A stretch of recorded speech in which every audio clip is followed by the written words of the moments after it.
So Matt, you and I, we went to the same gym, Weapons Nine, and one thing that struck me the most, I've never come across an individual that was so good in fighting and so determined to fight at such a young age and was suffering cancer. And I've never seen somebody with such a positive smile, attitude about life, going through such a brutal sport. And just want to tell me a little bit about your story and what about cancer and how you went through this whole thing and how you ended up in fighting. So, before I tell you the story, there's one piece I want to touch on.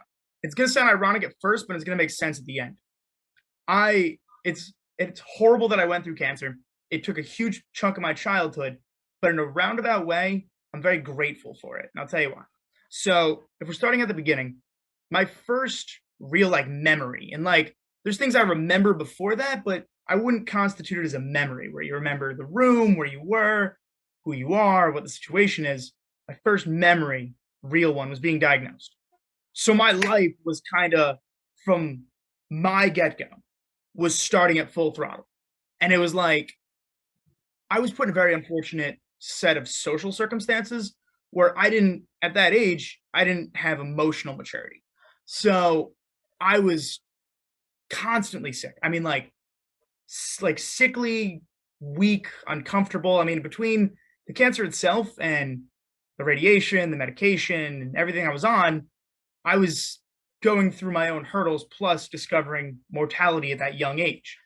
So my parents, who, I mean, this is their son, were obviously upset about this. So I put my emotions secondary because I didn't know any better.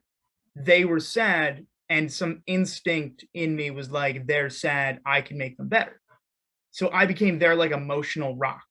And I mean, I can't tell you how many times my mom would cry just to me, and I would be stoic, and you know, at that time in my life, I subconsciously I knew it hurt. I knew everything I was going through sucked, but you don't know any better, so this is just kind of the way you react, And it was like I did everything I could to help their emotional capability. And I'll tell you this one story that the pinnacle of my sickness. I was 10 years old, which is ironically the year I got cured, or in the closest form of remission I could be in. Um, I remember I'm in a wheelchair and I was sickly, really sickly. And I remember feeling not nauseous, but spacing in and out. And I fall out of the wheelchair. Boom, I hit the floor. And I remember the only thing I remember my mom screaming is no, not yet. So in her mind, I'm dying, which in my mind, I'm dying too. Now, here's where I kind of, at least metaphorically, figured out the type of person I would become or was in that moment. Instead of reaching out, panicking, crying, asking for help, me thinking in my mind I'm dying, I fully extend my arm out and I tell her I'm going to be okay. I think I told her that. But in my mind, I'm telling her that, I'm reassuring her at 10. And it was a level of selflessness that there are selfless people, and I might or might not be, but that was just all I knew how to react. You have to keep in mind, if you're starting with a problem, you're just innately trying to fix it, right? There's no intricacies to it when you're that young. So my parents were sad. Oh my God, I could cheer them up just by giving them love and affection. It worked before. So the trend continued.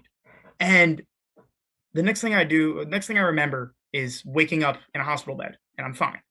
But there were a few scares because of the severity of that cancer. So let me explain what the cancer was. I should back up a little bit. I had clear cell sarcoma. I'm one of 600 cases ever. And I'm in a medical textbook, shout out. And, carrying that weight, it never really hit me how big it was until later in life. And it was so big that Make-A-Wish came to me towards the peak of sickness. And they asked me if I wanted to make a wish.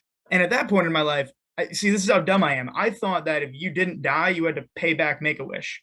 So, I 10-year-old me had economics in mind, and I was just I'm gonna give my Make-A-Wish to that kid. And everyone thought I was being nice again. And it was no, I can't afford Disney World. What I don't have a job. I'm in a hospital right now. And so anyway, what had happened was the treatments had assured that the spread of the cancer was limited. So it was on my upper left thigh, actually middle left thigh, up to a lymph node right around my like waistline. And once they knew it was localized and it was isolated, they were like, all right, it's time to go in. So I got my surgery.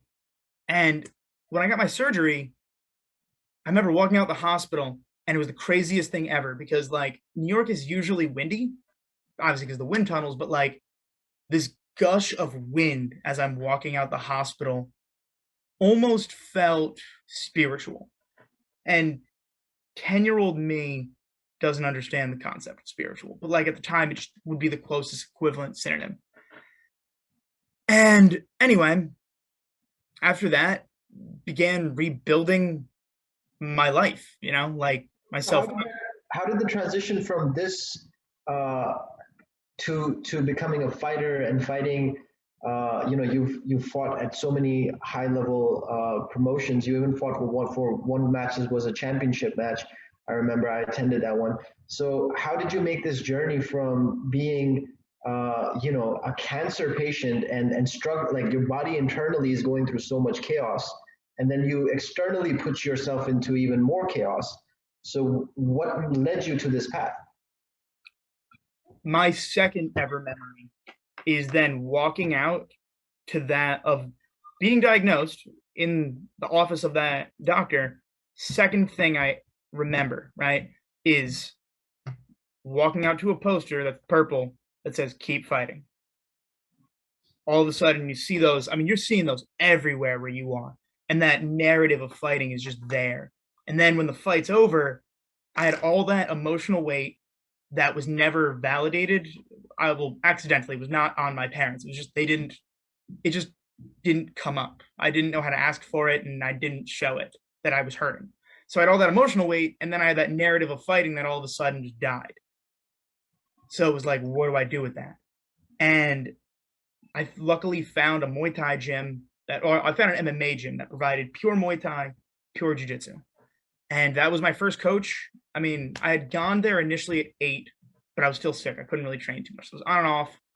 And then at like 10 to 11, I started taking it very seriously. And then I competed for the first time at 12, a year and a half after being cured. And I remember this like 12-year-old kid had like cauliflower ear. And I thought his ears looked like popcorn. That kid had been training since he was a kid. And I ended up beating him. And, I had just like started walking normal like a year and a half ago. It was like, it was a crazy journey, but like it gave me like this innate toughness where like the first time I got hit by like an adult, like really hit, was like 13, 14. And the first thought that hit my head was, this isn't worse than cancer. So it was like, it helped me to deal with the grit, the toughness required for fighting. And it just stuck with me because the narrative was there and I knew nothing else. Even to this day, I identify with fighting so much, metaphorically and physically. It's just who I am. Fighter. It sounds like you had already developed the emotional warrior in you, that the external warrior was just a natural coming for you. I just wish it was my option. You know what I mean?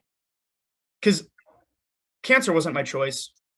And I loved fighting more than anything. And it was the only sport that came easy to me. But like, part of me wishes I discovered it on my own in the perfect sense. Because at the time, it's all that made sense. And it just happened to be I really liked it. But who knows how the journey would have been different if I became a hobbyist who then developed into a passion. Because it started as a passion.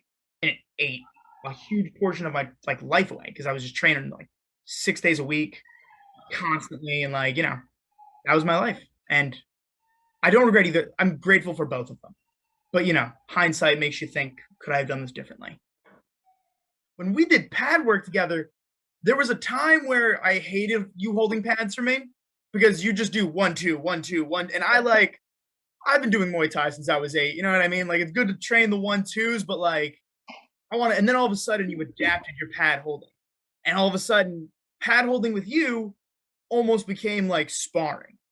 But it was like you'd throw like different looks at me, offense, I'd have to defend, I'd have to, move my feet. All of a sudden now it's almost like you're not just doing cardio kickboxing where it's jab, cross, hook, jab. Like now we're kind of simulating the fight, simulating, and that was like, okay, this guy, he's getting it. And you got it so quick too. I remember that. It was like within a month, I then enjoyed you holding pads for me. Yeah, I mean, I think I don't know how much you're into astrology, but you and I have one thing in common, which is Scorpio. Oh So yeah. you're a sun sign Scorpio, I'm a moon sign Scorpio, and what makes us Scorpios unique is that we uh, evolve and adapt secretly where no one sees what we're doing in the darkness, and then all of a sudden we come out and people are like, "Whoa!" So there's the whoa factor with Scorpio energy.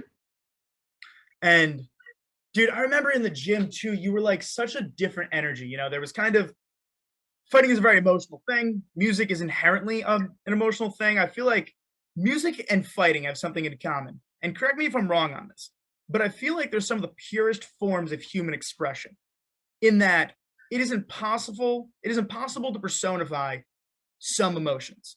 So music does its best to add melody, lyric, and different layers of metaphor to try to personify the intricacies of humanity. And then fighting is kind of like the most pure form of self-expression. You can't lie to yourself because you'll learn quickly. And I feel like there's some of the realest forms of humanity in a way. Yeah, absolutely. I mean, fighting, everyone has a different journey, and I think you have to respect each individual's journey. Everyone is different. Everyone's coming from a different mindset, different place. And I think with me, there's always been a push and pull. I've realized that I am not a team player, and I've kind of accepted it because even though like I'll connect with individuals and I learn from a lot, but for some odd reason, my personality, my energy has an attraction and a repulsion to it both at the same time. Like I'll try to be the sweetest, nicest person to everybody, but for some reason, I gel with people, but at the same time, I always remain a lone wolf. And it's not that I try to do that. I don't know why my energy or who I am is structured that way, that I connect with people, but at the same time, there's just this disconnect. So I feel like you were very much play by the play by the tune of your own drum, whatever the saying is. And it's like the thing is, the way I came into fighting was almost forced upon me. Because in my childhood, going through cancer, you're kind of just like everyone's telling you keep fighting, keep fighting, keep fighting. Then when I was cured, so to speak, all of a sudden you have that narrative that's ingrained into you, but you have nowhere to put it, and you have all the emotional trauma. So fighting, just like going into martial arts, kind of just made sense. And I got lucky. I found a I found an MMA gym that taught great Muay Thai and great Jiu Jitsu. And then, I stepped it up at Weapons 9, which is a very good Muay Thai gym. But like, I got very lucky. I found a fighting style that worked for me. I was glued to it. I never trained anything else.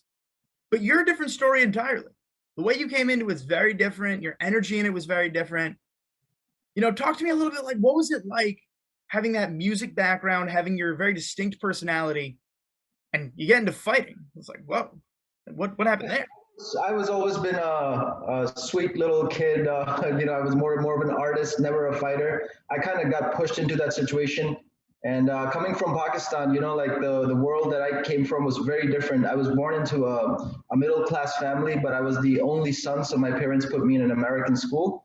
And they thought that they were putting me in a very expensive American upscale type of school. But when I got there, I realized that a lot of kids that were going to that school, a good portion of those kids were coming from rich, upper class, but really low mentality. Like they were coming from, I don't know if you understand the feudal landlord system in Pakistan. There's like people who own lots and lots of land, and they've had it from the time when the country was, came into being. So these people, a lot of them, they are not like mentally progressive or modern. They're very backscale, and they keep the villagers under their tight control. They have these guards, they have these gunmen. And so it was these type of rich, spoiled brats that were in that school. So I kind of, I experienced a lot of bullying because I used to be this cute little chubby kid, and I was short at the time, and I didn't have a lot of hair. I still don't. Like, if you look at like Pakistani Indian people, typically they're like extremely hairy, and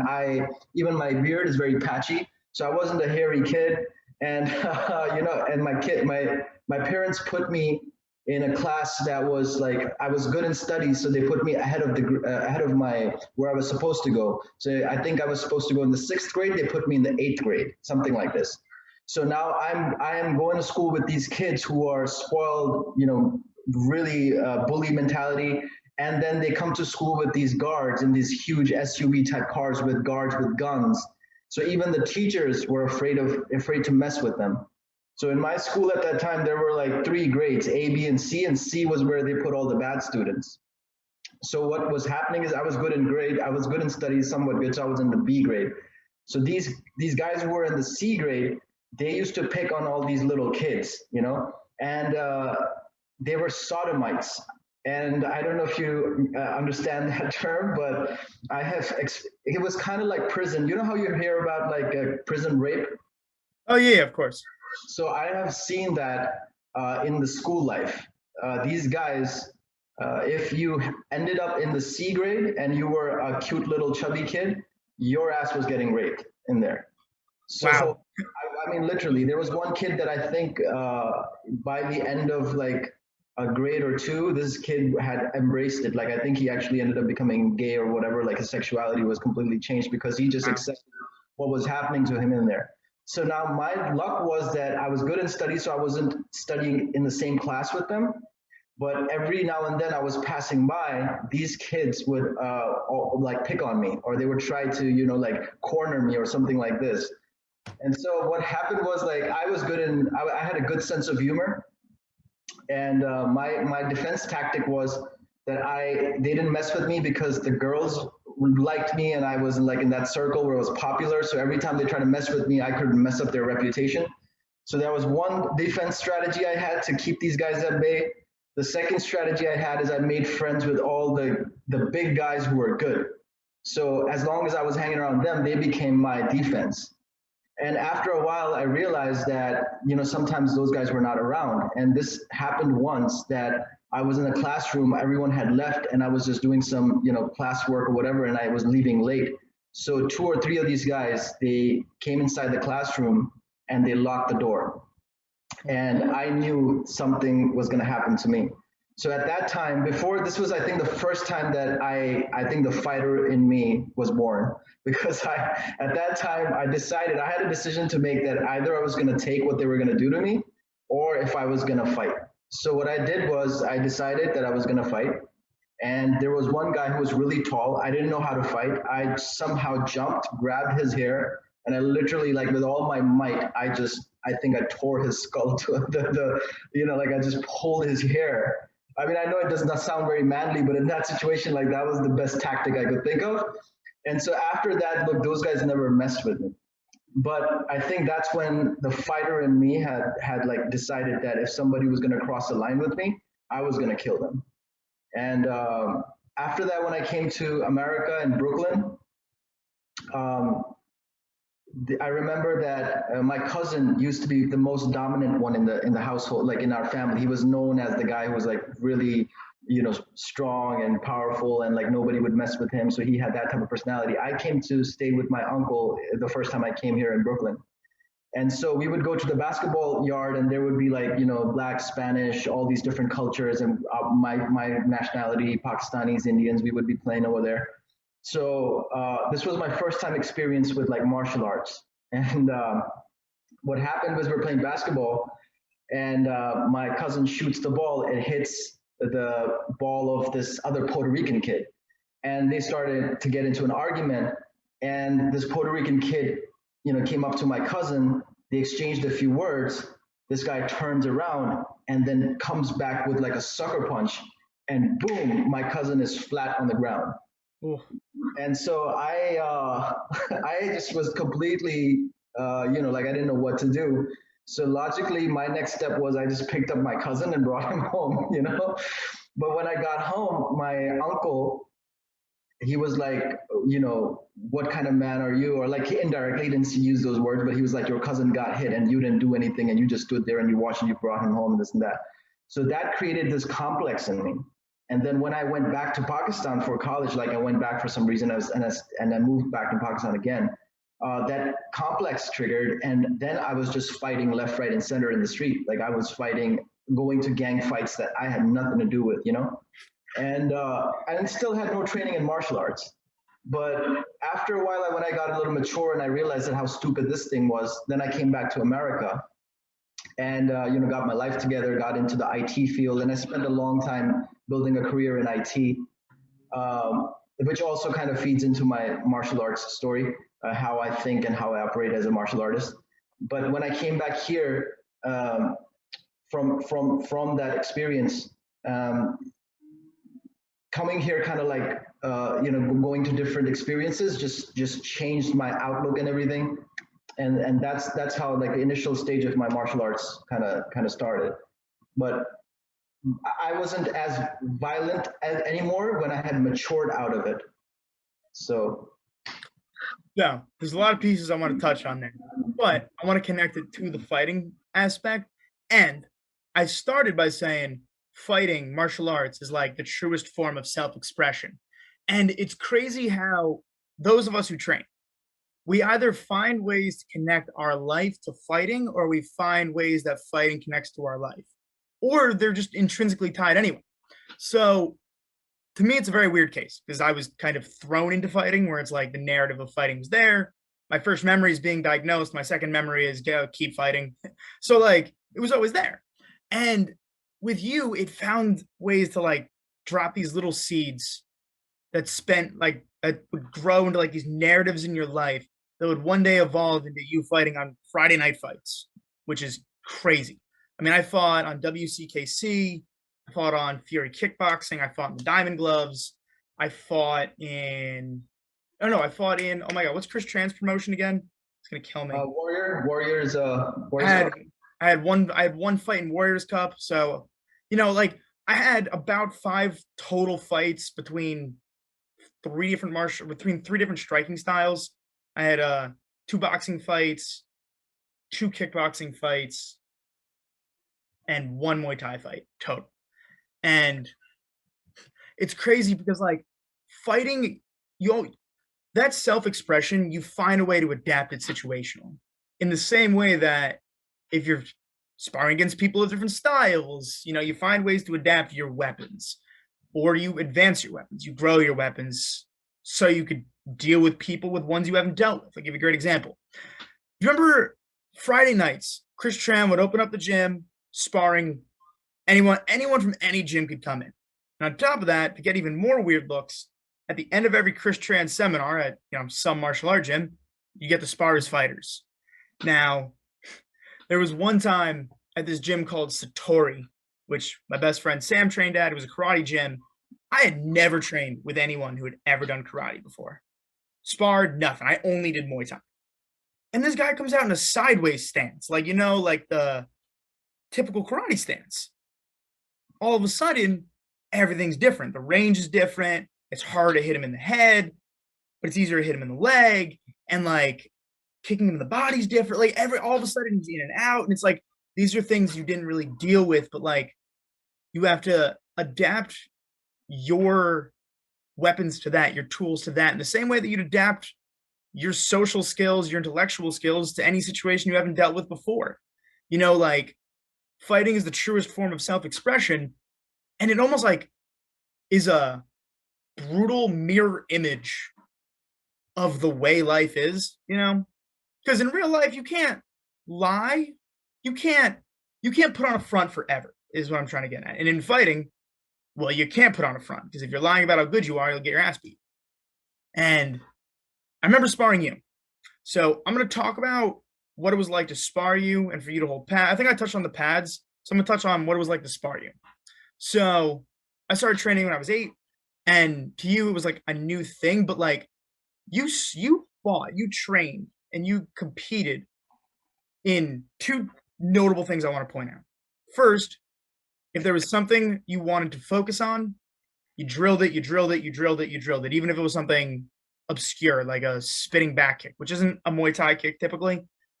And then on top of that, you fought in almost like this rhythmic sense where your fakes, your whole body would kind of go into it or you'd stay long. And it was very hard to land upper body strikes on. You had a long reach, you used your reach well defensively and offensively. And it kind of just forced me to like chop trees, kick to the body. And, you know, your style was a reflection of your real life biology and your real life personality. And I kind of want to ask you, man, like my style came from coaches. I listened to coaches because, you know, I learned from a young age, if someone knows what the fuck they're talking about, you follow them. Because, you know, the doctors were like, hey, this is what you got to do to stay alive. And to be fair, my coach then would be like, this is what you do if you want to win, stay alive, so to speak. So that metaphor persisted. I trained and competed in a very pure Muay Thai style. But yours was kind of individualized, you know? Talk to me about like the influences with your style, how you figured out your rhythm, how like your kind of take on that whole figuring out the way you were gonna get to the same destination just in your own way. And you touched so many different things and so accurately described how I fight as well. Um, I think it's a combination of many different things. One is that it's definitely my personality. With me, friendship and trust is not a given. It's something someone has to earn over time. And you know, yeah, I allow people to come closer and closer and closer. If they make or do something that breaks that code, I push them away. If they amend and come back, I bring them back into my circle and I allow them to come closer. So I look at people, my relationship with people as a percentage. It can grow or it can go down depending on how they respect the code that I have, right? So now another thing is that I've always operated out of my strengths. And I never think about other people's strengths. I think about what is my strength and how I'm going to pull them to fight on my platform. Ooh. You know what I mean? So what I Touch on do, that. yeah. So what I do is like my big going in. I'm a hobbyist, right? I'm not a martial artist like most people who did this all their life, probably like you. You know, if you've been doing it for a long time. I just decided one day, hey, I'm going to give myself 2-3 years and I'm going to fight with the pros. So I said, how I'm going to achieve that? What is my strength? So all this time while you guys were fighting, everybody else was fighting, and the fighters were fighting, what was I doing? All this time I was studying. I have a bunch of masters. I have studied, like IT at the highest level. I'm a computer programmer, so my mind is very sharp. And I've been thinking on a level that most fighters I know cannot think on that level because they haven't been doing those type of exercises that I have been doing, the kind of work that I do for major corporations. So what I did was I took that mental warfare and I started to develop a plan that how I'm going to use this plan to, number one, you know how you mentioned in the beginning too, that in the beginning I didn't even know how to hold pads. And then within months, I was progressing so fast. And one of the things what I was doing is while people were going to, let's say, one gym, a Muay Thai gym, in our case, like we were both going to, what was the name? Weapons 9. What I was doing is that I went to Weapons 9. I chose Muay Thai for my kicks and my basic framework for kickboxing. But I realized the same thing that I said that, Muay Thai is great for 70% of the kickboxing game, but it's lacking something, and it's lacking speed and finesse and the quick jabby type movements. So at the same time, while I was at that gym, I was also training at the Chris Longo gym in Long Island. So I was doing Taekwondo over there. And then I was experimenting on both fronts while I was sparring. So in the Muay Thai gym, I was infusing Taekwondo kicks in the Muay Thai framework to see how I can develop both styles. And for my boxing, I was going to a specialized gym for boxing, which was Brunswick Boxing. And for my ground game, I was at the 10th Planet with Chris, what's his name? Chris Hendrick, who was an MMA fighter himself. His style of fighting was karate. So I was exposing myself to all these different tools. So while I was sharpening my weapons and my tool, I'm still not sharing it, but because I think at some point in my life, I'm not done with my fight journey yet. When I'm done and I close the case, then I will at some point reveal what my mental blueprint was. But I have developed in my mind a mental game plan And I have tested it, and I continue to evolve and test that blueprint against all different types of fighters. My ultimate goal now is I want to fight professional fighters to test out that blueprint. And so far, I've fought 2 professional fighters in the sparring arena. I fought, I've sparred with some UFC fighters as well. And I have seen that my blueprint holds. So I think it's a mixture of a lot of things. But number one, if I had to label something as the number one weapon, I think it's psychological warfare. It's how you think and how you read your enemy and how you make them play to your strength rather than falling into their game plan. You always want to make others react to your game. So it's very interesting that you touched on that. So you had kind of discussed your lineage in the martial art, in your martial art journey. And the thing is, you had it on a very cerebral level. Okay, I could use this technique in this situation.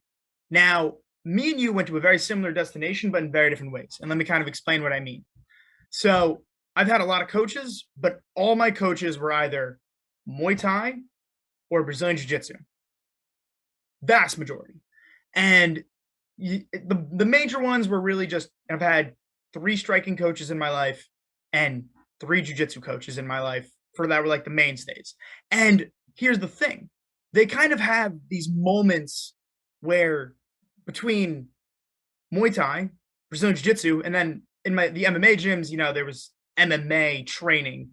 But within those like 3 rule sets, there were like crossovers, circumstances where techniques would work in another situation. Great example. If you're clinching up in Muay Thai, right? There's a way to take the back in Jiu-Jitsu that isn't a Muay Thai technique, but is legal in Muay Thai. So you could use that Jiu-Jitsu technique in Muay Thai, right? So I'm not using any hybrid techniques. These are things that are legal, and they were coached to me, told this is how you do it. I'm just using that technique somewhere else. And that principle works with, when I've competed in Jiu-Jitsu, I didn't take him down with a double leg takedown. I swept him with a Muay Thai sweep. Boom, and that's how I got him down.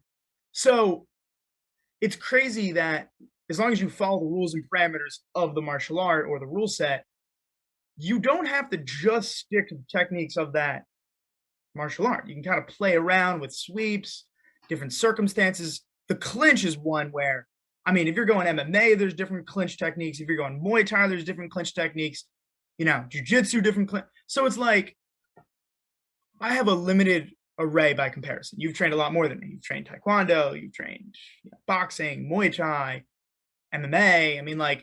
You have the full plethora and you're getting exposure to all of it. So I kind of want to know. First, I want you to provide any commentary on anything I said. And then the second thing is, what's it like when you're sparring, especially on that Chris Tran Friday night open gym, against guys of different styles? You get your karate styles, you get your guys who come from MMA gyms, you get your, they were all different looks and feels and energies. And talk to me about how you dealt with different circumstances and what you think of my slow gathering of, let's call it, tools for the tool chest. I threw a lot at you, so if you want to break it down into 2 answers, I'd understand, but the floor is yours, my friend. I think the first thing is, fighting is a little bit different than any other sport out there. It's different because your life is on the line. So one thing I realized is that I've got to be my own number one coach. Before anyone else is my coach, I am my own coach. And I am my own manager in the sense that I am looking out for my best interests and I'm looking out for my own safety, because I know that there's a lot of people out there that will pretend like they're looking out for your safety, but they're really not. And a lot of them either do it by accident, or a lot of them just don't have the knowledge to protect you or put you in a situation where you are not getting hurt. My head is on the line. I could, get brain injury, and it might be a sport and entertainment for others, but it's my life. So the first thing I did is that I took complete ownership of the fact that I will be the one making the decisions, what I do with my career, how long I do it, which fights I fight, which fights I'm not going to fight. which corner I'm going to have, which corner I'm going to listen to, which team I'm going to practice with, which team I'm not going to practice with. And thank God, I mean, I did Golden Gloves and I made it pretty far with that too. And then I did World Kickboxing Championship. Then I did, the difference was like, if you look at people who've been training for 7-8 years, they probably, a lot of them in the gyms have 1, 2, or even 0 fights, you know? And I trained for 1 year in with Weapons 9, and I had about 7. So what I did was that and before I even got into fighting, what I did was I spent tons of time on defense. So my footwork, I made sure my footwork was solid. I made sure my hand protection, like, my guard was solid. I made sure that my conditioning was solid. And when I was sure that I was not going to get hit, or that even if I was going to get hit, it wasn't going to be something devastating, it is only then that I stepped inside the ring, that even if I lose, I know that I have not taken any serious injury. So there's that aspect of it, number one. And I agree with you that the hybrid set is superior, but I think at the end of the day, even though when every step that I'm taking in the fight journey, my philosophy is also evolving. So in the beginning, I was of that point of view that, yeah, you've got to have a hybrid skill set. But what happens is that as you begin to fight in that hybrid skill set, automatically you will start to see what is your strength. And in my case, I found that boxing was my strength. I saw that a lot of times my hands were really putting me in a dominant position, or my hands were really taking me where victory was closer. So what I did was, now I'm at the point where I put all the martial arts aside, and now I'm in the specialization phase. So right now I'm not doing Muay Thai, I'm not doing Jiu-Jitsu, I'm not doing any of those things. Right now I'm preparing for a professional bout, and I don't have any like hard, strict rules for myself that, you know what I mean, I have to fight, I have to do this. If everything works out, I'll fight. If it doesn't, I can walk away from it as well. But my target right now is that I'm going to compete against a professional fighter. So I've put everything aside, and now I'm specializing. So I think the hybrid skill set development is an important part of the journey, because it's kind of like in school, you have your bachelor's, you have your associates, which kind of gives you a baseline of what type of weapons are out there. But when you go into the higher professional level, then you have to kind of change your mindset and start thinking in terms of specialization. What are your key strengths amongst all the arsenal tools, every weapon that you have, and really sharpen that tool. And then you move on to the next tool, and then you sharpen that tool. So now that all my concentration is only on one thing, it's becoming much sharper. So one of the things that I'd really like to do with you is I want to look at some of our mutual fight footage, some of our mutual sparring footage, because listen, the way you break things down on this intellectual level, where you understand the intricacies of the way different styles play into it, and body mechanics and rhythms, and I would love to hear or see what your perception on what I do against people of different styles. And then I want to kind of see, okay, you're in this kickboxing style. How are you taking your skill set and applying it here? So I kind of want to show you some of my sparring footage. You haven't seen all my fights at this point. You ironically have more fights than me, even though I've been doing it since I was 8 years old. But I have a lot of jiu-jitsu matches, and I take those two skill sets and I find a way to use them. So why don't we start with one of your matches? Because you were on a great tangent. You talked about a lot of great things, and I'm going to shut up, and I kind of want to hear you kind of run through what was going through your head, what tactics you were using, yeah. So we're going to share the screen. We're going to share sound, optimize for video clip. Perfect. Okay. So for people who are just watching this documentary, do you want to talk a little bit about what this fight was? This was a promotion called Friday Night Fights. This is a prestigious promotion. What were the emotions like? What was it like when you're here walking to this ring? This was my second fight, and I was with Weapons 9 at that time. And it's interesting because in this fight, I had tapped into a philosophy where I knew that majority of the fighters, they come with a very macho man mentality. They were like, oh, I'm the man and I'm going to beat somebody up. And, that's their too much testosterone. So my philosophy was different. I was doing yoga at that time. And, it's a feminine workout type of a thing. But like, I think feminine energy is very powerful. And I think a good fighter needs to be in touch with both their masculine and their feminine side. So one thing that I learned is that it's important to be aggressive and to fight and to throw those punches, but at the same time, you've got to know when to evade those punches, when to stay away. So if you look at this footage entirely, you notice that the distance that I'm maintaining with this guy, like how I'm able to touch him, but at the same time, I'm making sure that he's not able to touch me or that he's far away from me. So this was my entire game plan, that no matter what happens, I'm going to be in control of the range. And I'm going to use my footwork and my defense. It was my first fight, so I feel like my movements and everything is quite amateurish in this fight. But even then, I feel like I did a pretty good job in keeping him at bay and getting my points and chopping his leg. And you see, like, his style is very macho, Muay Thai-ish, And look at how I'm maintaining that distance from him, so that I'm ensuring that he's unable to land any damage on me. So one of the things that I really like is getting that full extension on your kicks, that full extension on your jab. And when you're throwing your kicks, you're leaning back. So if he tries to fire back, you're out of the way. You're circling beautifully. Defensively and offensively, you definitely seem like the cleaner, more in control fighter, more relaxed. And he just seems like he's trying to bully, like move forward and pressure. So was frustrated, right? Because he was trying to get close to me to land that damage, and I was just not giving him that opportunity. It has happened to me in sparring sessions too, that people get really frustrated because they feel like they're continuously chasing me, and I'm like just going in circles. And I think, for me, the purpose of fighting is not to get hit or to show how masculine I am. My purpose of fighting is that I'm going to be in the ring with you, and you're not going to be able to touch me.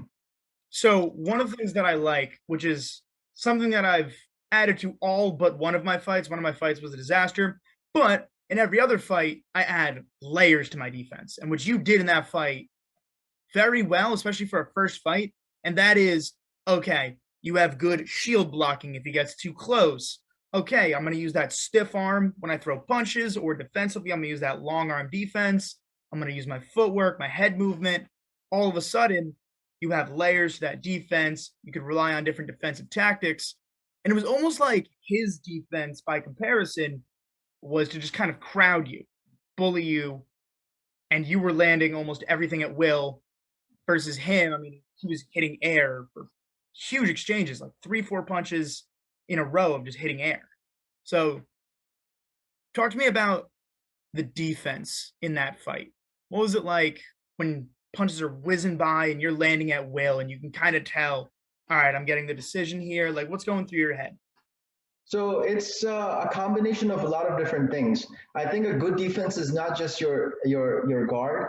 I think a good defense, it has to do with number one, your ability to read your opponent, in terms of, when you see an opponent, your brain should be very sharp in terms of reading, like, what his height is like, what his size is like, what his style is like, what his reach is like, what this guy's energy is like, how is he moving, what his personality is like, what is he going to do in the ring? Is he going to charge at me, or is he going to keep at a distance? So first thing is, you've got to assess your opponent and your enemy, what kind of body language he's displaying and what kind of physical traits he has. Second thing is, I think this all feeds into the defense, right? So second thing is, I think breathing is very important. You've got to know how to breathe to relax yourself in chaos. You've got to know how to breathe when you're throwing, or your combinations and your punches. And then you've got to know how to breathe when you're not fighting and when you're sitting in your corner to recover.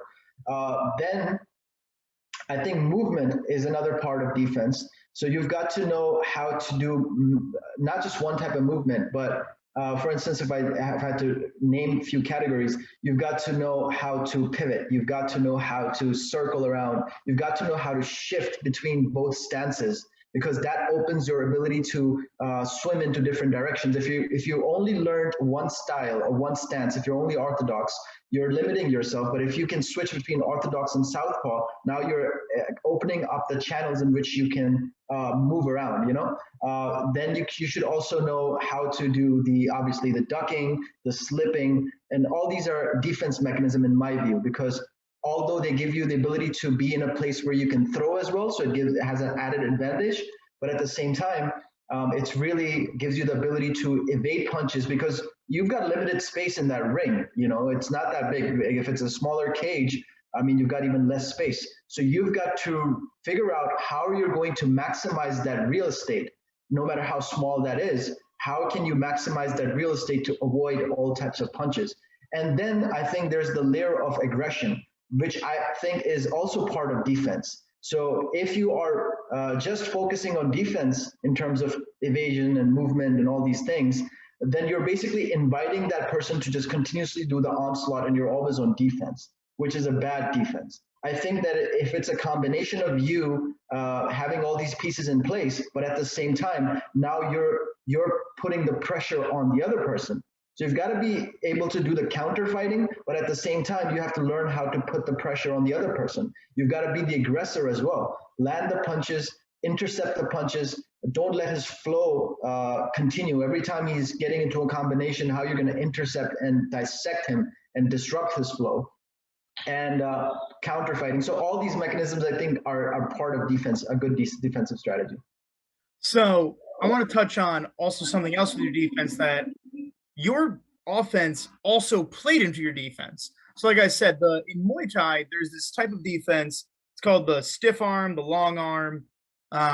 It's essentially one arm up, the other arm's extended. You kind of press out, but it has the same mechanics of a jab. And your jab, you get that full extension in that fight, but then you still slip out of range when he fires back. And it's like that jab, full extension, he's crowding himself on the punches. Your offense defensively works against him, but also offensively works against him. And that's like that layered fusing, where now you have layers to your defense, your specific defensive techniques, but then your offensive techniques complement the defense. So it's like your game already this early on had layers to it, And you can see from the guy you fought, no disrespect to him, he made the walk, he trained, but your skills were on a much different level that early on. Well, the thing is, majority of the fighters, they're what I've noticed is that they're very single-minded, or they're stuck in their ways almost, And so if you can give them many different looks, not just looks, but you've kind of mastered those looks, then you put them in a very difficult situation. So in a sense that, like you talked about the guard, right? A stance. I have worked on, 5 different types of stances too. So I know that I've got the traditional stance where, I keep my hand here and my jab, stuck out, so I kind of measure the distance and while I'm protected here. Then I got the guard up, strong hands up, that stance. Then I also perfected the Philly shell. So Philly shell, I knew that if I'm this way, and I even used it in Muay Thai, which I know they don't really recommend it, but I figured out a way to how to use Philly shell in the Muay Thai fighting style. And but this protected me so much, because now I knew that when I was doing boxing at Brunswick Boxing Star, my coach, he was a wild, crazy guy. So he threw me against heavyweights. He threw me against everybody. Didn't really care, So what I did was I searched what is the foolproof way of defense, and Philly shell was the way. But a lot of boxers or coaches always said, hey, don't do that. You can only do that when you've done it from childhood. And that just never made sense to me. I was like, okay, look, if this is proven to be a foolproof defense system, why should I not perfect it? And so I spent tons and tons of time perfecting the Philly shell. And that is one of the reasons why I hardly ever get hit, because Philly shell is another component of my defense game. So one of the things that I really liked about sparring with you is I never got hurt sparring with you. You were a very, very friendly sparring partner. And from a technical standpoint, I've been doing martial arts, well, specifically Muay Thai Jiu-Jitsu, since I was 8. So the intricacies of it, I've learned from coaching, and, it took me time, but you kind of went after it. And granted, I, was very progressive in the knowledge, but not to the same degree where you took a crash course You threw out the things that didn't work. The things that kind of worked, you figure out a way to make them work, and the things that worked worked. And all of a sudden, you're having these huge jumps in skill level. And I remember there was early on sparring with you. I mean, there was a skill differential, and even with the biological advantages, I was kind of able to win those rounds. Now all of a sudden they're getting closer. Now you get some more fights under your belt. You're learning, you're getting different looks at different gyms. And then all of a sudden I'm sparring you and I'm like, where did this come from? Like, you're hard to hit.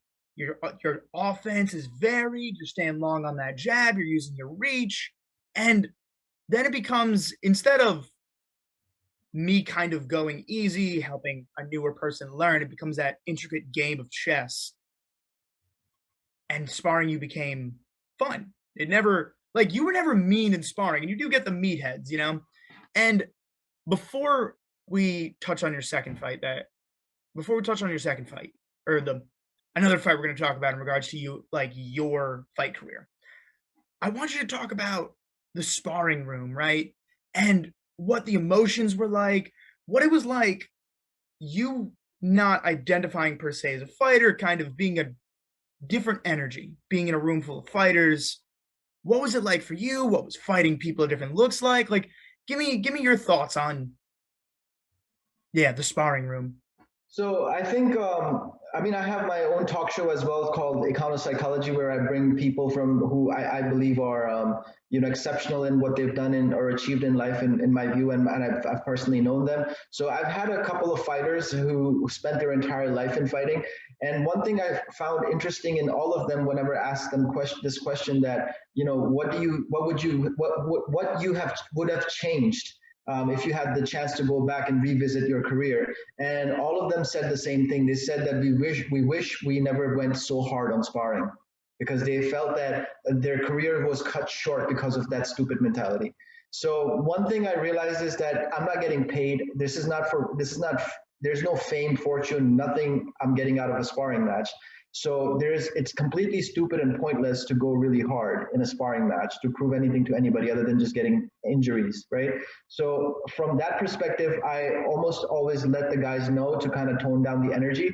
And when I'm about to spar with people, I agree with them on a level of intensity. So I even, give it some sort of a gauge, and I'll be like, hey, let's keep it on a 7 out of 10, or keep it at a 6 or 7. One other strategy that I've used is that when I spar with people, I let them know that, hey, go with speed, but take the pop off the speed a little bit, so that we're not killing each other, but it's real, So that's another thing that I kind of have seen some, some coaches or some trainers will look at me and they'll be like, oh, why are you guys going so hard? And they don't realize that it looks like we're going hard, but we're kind of pulling off on the pop, And when I say that we're keeping the speed, but we're taking away the power, it's almost like they're like, oh, speed is power. But it's actually different. There's a difference between speed and power. You can hit fast without hitting somebody with a full pop. Right. So, when you're sparring with friends, when you're sparring with your gym mates, when you're sparring with people that you don't want to hurt, it's always wise to have a level of speed and power agreed upon where it's real, but you're not really causing any damage. But at the same time, when I'm sparring with somebody who I really want to test myself against, there's been times, because I wanted to fight a professional fighter. So when I was ready, I stepped into a ring with like 2 professional fighters, and those guys are not trying to go easy on you. They're really looking to get, hard sparring rounds in there. So for those type of sparring, I have a very different mindset. I mean, that's the hardest part for me, actually, because I feel like deep down inside, I'm kind of like a softie. I'm like sensitive, so I don't like to hurt anyone. So one thing that I had to do, especially stepping into with these pro caliber fighters, was I literally now brainwash myself before stepping inside the ring. I run a reel of every guy that I've busted his face open. I let those images run through my head. I look at every heavyweight guy that I've fought and I've destroyed in a ring, or any other fight that I've had in my life. And once I run that, like my brain, I just tell myself that I'm stepping in and I'm going to kill this guy. Like I go absolutely no mercy, no nothing mode when I'm going to fight that way. And I feel that's necessary, because when you are fighting for real, it's kill or be killed mode.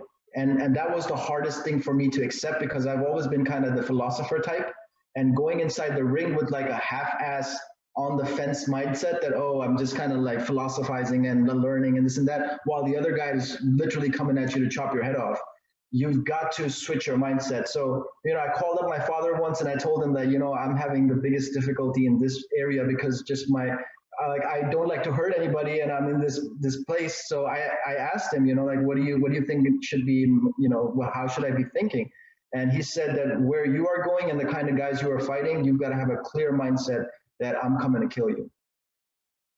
So it's funny that you say that. Actually, I know a lot of people struggle with the whole hitting a human being part of martial arts, like actually hitting a human being, like to inflict damage. I was able to do that from a young age. It never came as an issue to me. As a matter of fact, I kind of get an enjoyment out of it. Like one of the Scorpio, that's a natural to you. one of the reasons I took my first fight was I wanted to hit someone 100%. And in sparring, you never could. But there's a few things I want to talk about in regards to sparring. So I want to show you some of the different looks, different individuals I've faced in sparring. So me and you, before we touch on that, do you remember anything notable from sparring with me? Do you remember things like style, energy? Because me and you kind of were similar yet different. We both kind of played by the toot of our own drum. We had our own kind of mindsets, but like we ended up going to the same destinations with different paths, in many ways. So talk to me a little bit before I show you my sparring footage, talk to me about what was it like to spar me, if you remember it all, yeah, that's it. So what I remember is, I remember a kid with a big heart, very courageous. I remember that you are more power oriented and you like to inflict damage. There's no doubt about it. You're very clear about damage. I also remember that in the beginning you were a lot more traditional, and I don't know whether, I mean, probably your own, you have your own way of thinking, and I think you also wised up after a while, and your style did start to change. The later part of when we were in the same gym, I did start to see a transition in your style of fighting.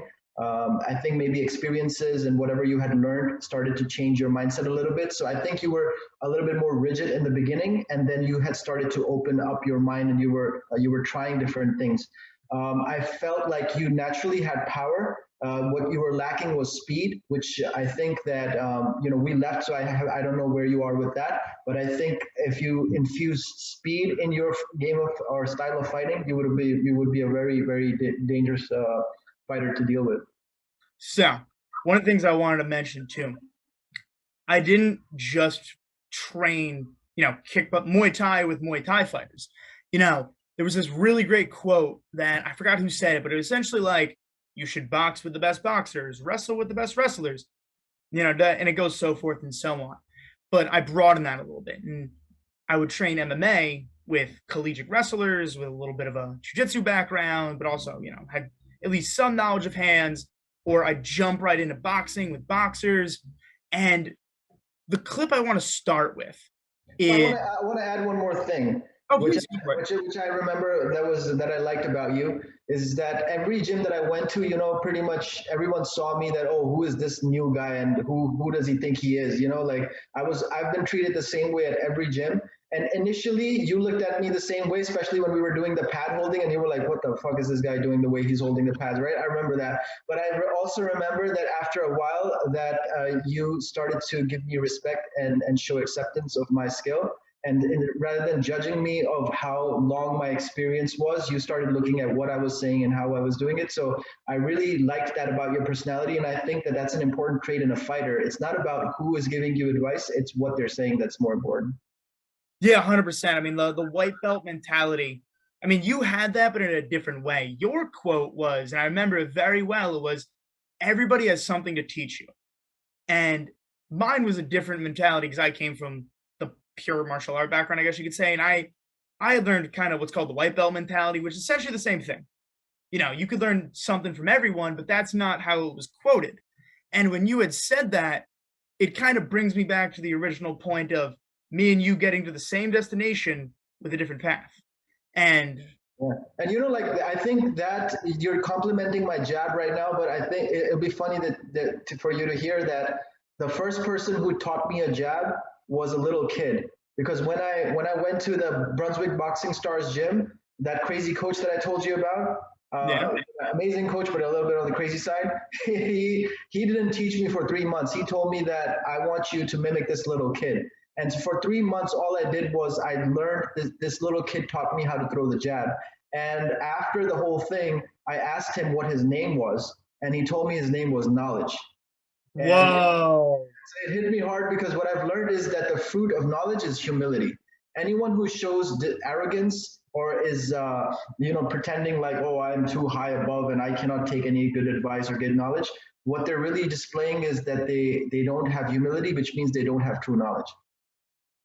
that was so I like that a lot. It was almost like that deep metaphorical kind of growth. And one of the things that I also want to add to that, though, is you shouldn't limit your skills. Like, be fully aware of what you're capable of. So the clip I want to start with the first clip I want to show you is I had a couple boxing fights. Actually, that's how I won this necklace, competed in the Diamond Gloves, and I didn't have a boxing trainer. I sparred with one boxer who had 30 fights, and I had realized, oh, this is just kickboxing / Muay Thai, just with less weapons. And when I figured that out, and then I used a little bit of boxing tendencies, but then didn't change my style too fundamentally, all of a sudden boxing became much easier, and hand speed became easier, using different tactics that would break boxing tendencies that don't exist in boxing in the same way. So Muay Thai, even though it has punches, has very different tendencies. You know this. And same way that Taekwondo has kicks, but so does Muay Thai, different tendencies. And I started using Muay Thai tendencies, Muay Thai skill in boxing with the boxing knowledge that comes with it. And I want to show you the person I spar with here is a man with 30 fights. At this time, I had like 4 or 5. And no, I had 4 because I was getting ready for my second boxing fight. So keep in mind, I was still training at a Muay Thai school, getting ready for a boxing fight. It was just, I would get boxing rounds with a boxer. So let's share the screen. Boom. So I kind of created a little highlight of the round because we ended up doing what's called a marathon round, which we just went for like, so hold on, let me turn the volume up just a smidge. So for this round, I'm not going to say anything. I just want to hear what your takeaways are. Okay. Do you want me to speak side by side as I'm watching? Yeah, well, yeah. I'm going to turn the volume just a little bit up, but I want to hear just your thoughts. Okay.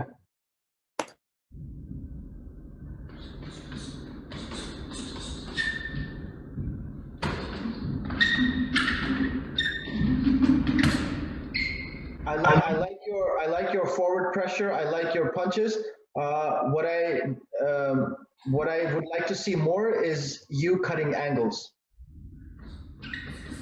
As you see, like your movement is very like you're chasing, like wherever he's moving, you're going straight at him.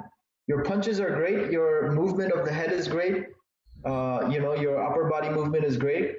But I would like to see more of you setting up the punches and then cutting an angle and then following up with more combos. You know what I'm saying? 100%. And this guy, his main defense, almost honestly his only defense, was his head movement and his footwork. And you could dodge 1 or 2 punches, but like once you start throwing big combinations, that's when it gets more uncomfortable. Yeah, that's what I'm liking about what you're doing, right? Like the combinations and the punches that you're throwing, they're great. But if you look at what he's doing, a lot of these punches he's blocking them. So if you were able to throw the same amount of punches and when he was covering his sight, cut an angle to left and right, and then complete the combination from there. So like 2, 3, 4 punches here, cut an angle, 2, 3, 4 punches right there, and then you can continuously keep him. Yeah, like. Now, I do throw a lot of fakes, a lot of feints, just to get him to be nervous about, I did 2 tactics to get him to be nervous about weaving, right? So throw a lot of body shots, throw big combinations, and then a lot of fakes. I'm constantly pumping that jab. I'm constantly making him think. And if you see, it kind of freezes his head movement. Now all of a sudden he's just backing up straight. Not too much head movement. He's relying on that shield, and now he's just eating more shots. And all of a sudden, now you're moving good. Now I like how you're moving as well. And ooh.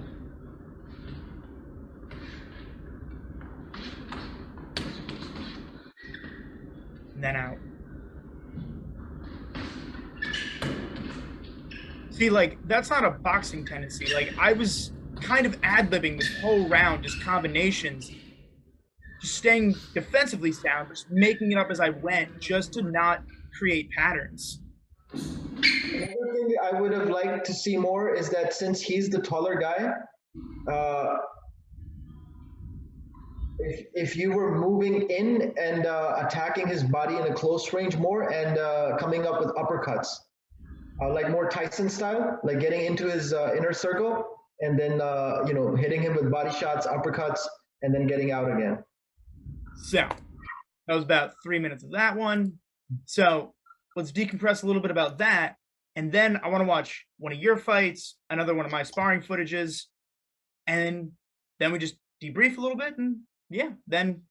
Yeah, I had a YouTube channel. I had like 60 something fights recorded on that one. And once I did my, what's it called? It was all sparring matches mainly. But once I got into Golden Gloves, and I saw that there was like 2 or 3 fighters in a row that just didn't show up to fight. And like I was thinking maybe I don't know, I don't want to overthink myself as like this amazing fighter, which I know I'm not. Like I'm okay, I'm learning, I'm getting better. I do believe in my skill set, but I was like, this is weird that 2-3 fighters just don't show up on a Golden Glove sanctioned fight, So I started to think maybe it's that they're seeing my footage and they think I'm crazy or something. Because I don't know if you remember, I was really doing some crazy stuff over there. Like I was doing transformations, 180-degree transformations, body, mind, whatever. And so I took off all the fights. I deleted all of them, and also I noticed that as I'm going up in caliber of people who are fighting, they really look at your footage and what's out there. So I started to remove and keep all the footage hidden, so that nobody can really study how I fight. So I'll tell you this. The thing I also liked about you is you adapt a lot.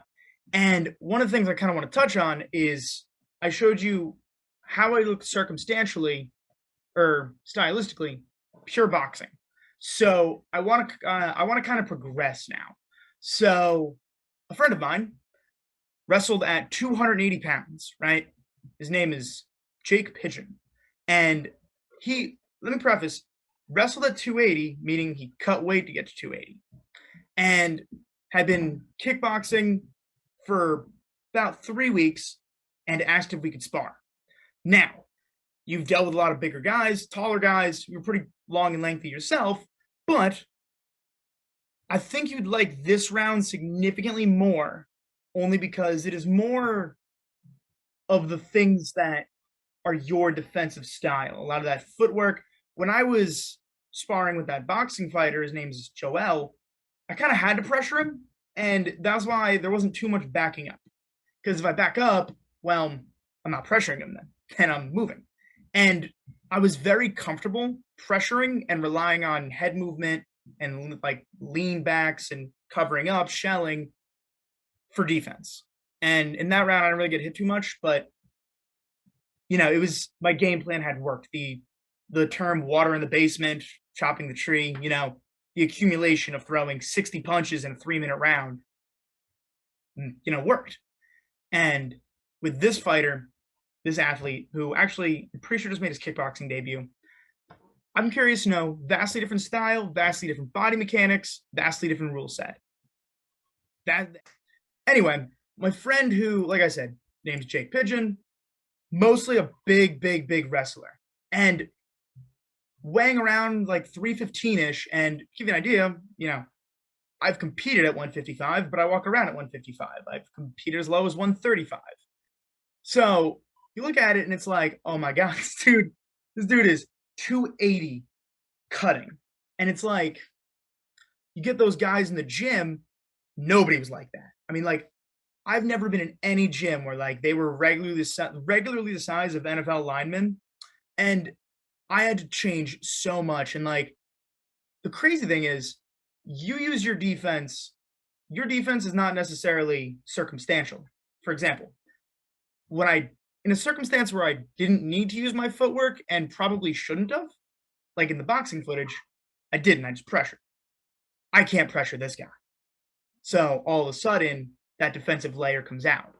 And I don't know if you're more of a adaptive fighter or you're going to find a way to use your specific tools, even if it's not quote unquote adapting, but I'll leave things out, I'll bring things in, depending on who I'm going against. And this is one of those circumstances where, man, I can't just stand there. So, without further ado, so, okay, so, all right, same thing. We're kind of going over the rules. He had only been training kickboxing for a little bit. Got you, okay. So, you see the difference in speed. Now, you had commented on my speed, and it's ironic that that mechanic ended up. So right now we're going over the leg kick, where to place it, because he came from an MMA gym that was already practicing calf kicks. And right there, I kind of learned my first lesson. When I throw that leg kick, I got to set it up. I really like your movement. Yeah, good. I like your movement, and I like your speed right now is good too. So staying long on that jab. And the reactions to things too. I mean, when you're fighting a guy a lot bigger, sparring a guy a lot bigger, they're a lot slower, and you're used to those smaller guys. So it is a little bit easier to move out of the way of things. And you can tell he's a little uncomfortable. Like he's never actually sparred with someone to this caliber, my caliber that is. So he's kind of playing around a little bit. And yeah, right now I'm just kind of staying defensively sound. You would destroy this fighter, man. He doesn't know how to fight at all. Right there, I caught him with a hook. I'm going to circle out. You would kill this guy. This guy, he's not a good fighter at all. I mean, I'll tell you what, he was very physically imposing. Look at his hands, how they're like how his body posture, the way he's fighting. Like he's going for wrestling. Oh, that's why he said he's a wrestler. His striking is garbage. But his I think he's thinking in terms of wrestling, right? Yeah, so like lunging in to touch you. You would destroy this guy. Like if it was a real match, you would kill him. I appreciate the courtesy, and I start to figure him out defensively. Like if you notice, every time I escape, I'm touching the hand. I'm controlling where his hand is, so he can't fire as I strike. Because I made that mistake initially. First kick I threw, I got punched. Even his body language, he's wearing the gloves, and really his body stance is like a wrestler. Yeah, so that was actually the way he made his MMA debut, I'm pretty sure, was a wrestling stance. And it worked because he just bullied, brought the guy against the fence, took him down. And this was his first time in a situation where he couldn't use that wrestling crutch. Right. Because he came from an MMA gym. Right. Now, right here, I made the same mistake twice. He's not even looking to strike with you. He's waiting for you to throw something so he could just grab a hold of you. Right there, I checked the time. But if you notice, when he's throwing, I mean, he's hit nothing but air, or what's called holstering the gun, which is where someone throws a punch, you kind of push their arm back into you push their arm back into him with the stiff arm. And yeah, I felt really good here. Now I start to open up. Now I'm loose. I can kind of pressure. Look at that. Like, look at his footwork when he's throwing punches. It's like, and now he's getting frustrated at this point. Like, he's throwing big punches, and outside of that one punch in the beginning, he hasn't really hit me with anything. Yeah. Yeah. And no, your movement and your striking obviously is good. This guy's striking is not at your level at all. So, let's debrief a little bit. So, first, I want to say that it's funny that you had brought up, hey, like your speed, your footwork is something you should have improved on when we were training back in the day. And then, all of a sudden, I'm showing different situational wrinkles. With you, it was weird because, like, I felt like I had to pressure fight you. And when I pressure fight, I'm not really moving my feet too much. But that guy, I couldn't. I can't pressure him. I had a few instances. You shouldn't like so like the game plan for anyone who has size advantage over you or any type of weight or size or height advantage on you, the number one thing to go towards is speed and movement. And I'm curious to know, I had a huge biological disadvantage in that round. And if you were dealing with somebody who was that much larger than you, would you use what mechanics defensively and offensively would you use? Would you have taken on a similar strategy? Because you also have weapons I don't. So you're right. I mean, the strategy I would use that works for me, but then I have long arms. So I have to think about like what strategy you would have used. But what I do for a guy like that is majority of the guys that are heavy and big, they are horrible at defending their body shots. So the number one thing to take down a big opponent is get them tired, because once they're slow, they're practically useless, and every weapon that they have is useless. So I would this is what I do usually. Like if I'm up against a bigger guy, I nonstop attack their stomach area. I will jump in, body shot straight down the pipe to their this area, the sternum, and continue to attack that till I see signs of them slowing down. And that's when I start moving angles and movement to catch them on the head, but then go back to the body. So it's funny that you say that, actually. So the attacking the body. So punches were a little bit harder. The only time I was able to land any punches is there was a few exchanges where a punch, what do you call it when it just grazes you? You roll with the punch. There were a few exchanges where I roll with his punch, and because I'm still in range, because I only rolled, I didn't lean back or step back, I fire back immediately. And here's the thing, the punches, I had to punch upwards because he's so much taller than me. He's like 6'4", I'm 5'9". So the kicks to the body were my main weapon. Now here's where it was kind of intimidating. I kicked him in the body, he didn't really react too much, and I felt the wind on his punches. He was hitting hard. So I kick him, boom, I hit him with a pretty hard body shot that, like, I've dropped trained fighters with it. He doesn't react. Boom, I hit him with that kick again. Nothing. And man, I'll tell you, there's something to be said about a big guy like an ogre that just take an impact. Like he just was able to take a hit and not, like, he didn't even facial expression change, nothing. It's like the only time I've like genuinely That's been. what I was saying. Like for a bigger guy, the biggest thing you can take them down with is their own weight. So I mean, I don't even hit too hard when I'm fighting big guys. What I do is I tire the shit out of them. And one thing that I've noticed is, so the thing is like when you're putting the pressure on them and then getting out and they're hitting air, right? Every time they throw a punch, every time they throw a combination, it tires them out, and that frustration starts to build up. Also, not only are they really susceptible to the body shots and that eats up their gas tank. Another thing they're really bad at is that every time you cut an angle or a corner on them, the time it takes them to reset is way slower than a guy who's fit. A heavy or a bigger guy or a fat guy, it takes him a very long time to turn around and then get back and reset. So if you just continue to attack, use your duck or whatever you want to call it, roll to get under the punches and cut an angle to the side, that time that takes them to turn around, that's your time to hit them with more punches. Continuously keep them turning this way or that way. And it's crazy too, because when you're fighting a guy, sparring a guy who's that much bigger than you, you really notice such a speed difference. Like, he hit me in the beginning because of a mistake I made. I didn't set up my kick, and I got caught. But after that, when he's throwing punches, I'm realizing it's not to disrespect him. He's a very talented athlete, but like, it's almost like he was punching in slow motion by comparison to what I was used to. Now, granted, he didn't come from that pure striking background, wrestling background, and kind of used the striking to set up his takedowns.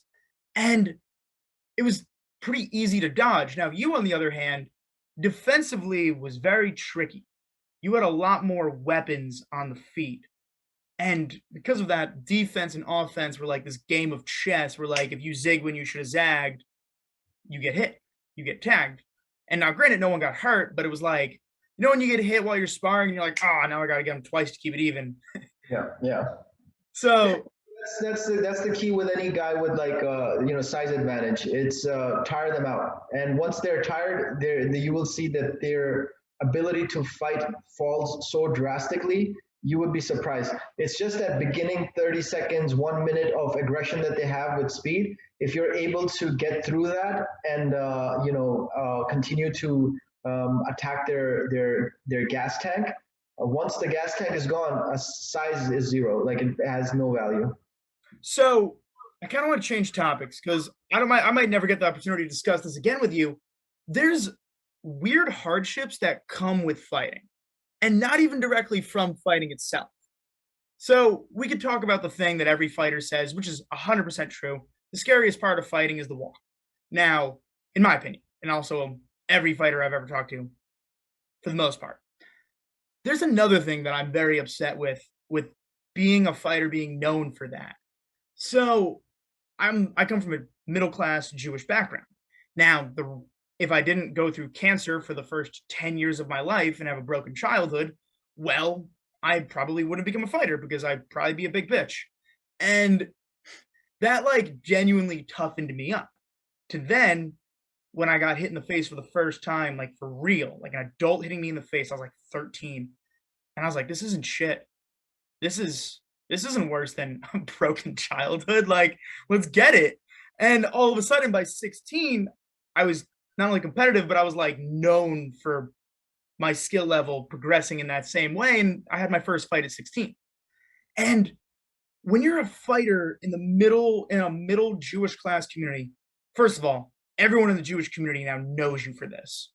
And I always had the backwards hat. I got the chain later on because I won it.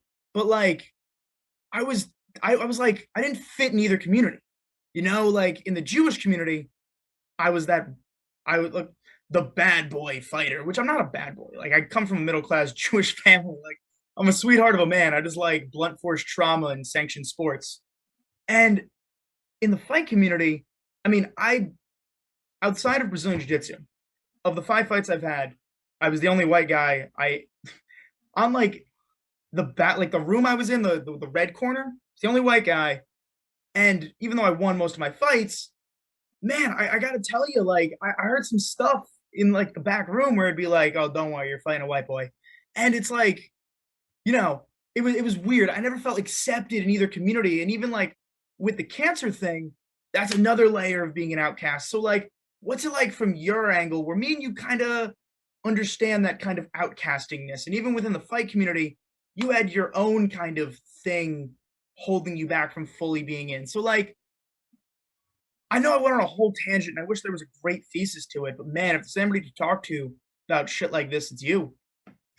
Well, I mean, I think you just at some point just have to accept who you are. You know, like I said that after a while of trying to fit in with everyone and failing at it, I just I said, you know what, I am. You think I'm the bad guy? You think I'm the lone wolf? I'm not a team player. I'm an individualist, and I'm this or that. Or you know what? I was like, fuck everybody, fuck it. You know what? I am a bad guy.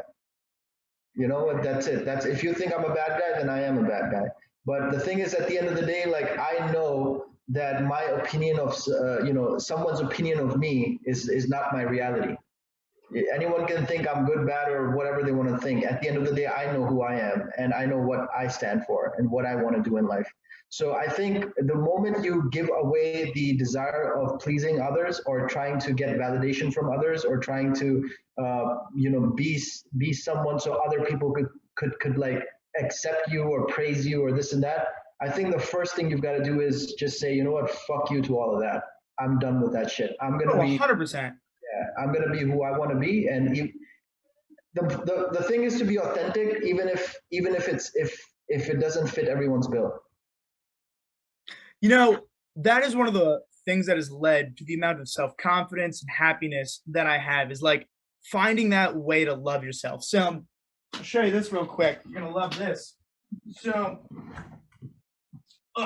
yeah, I hide my journal. So I journal every day, even when I was fighting, schoolwork, whatever it might be. I was journaling every single day, and the reason being is after I was done going through cancer, right? I didn't have like I didn't like receive the validation that a lot of people get afterwards. So they tell you the first thing you do when you get diagnosed is be selfish.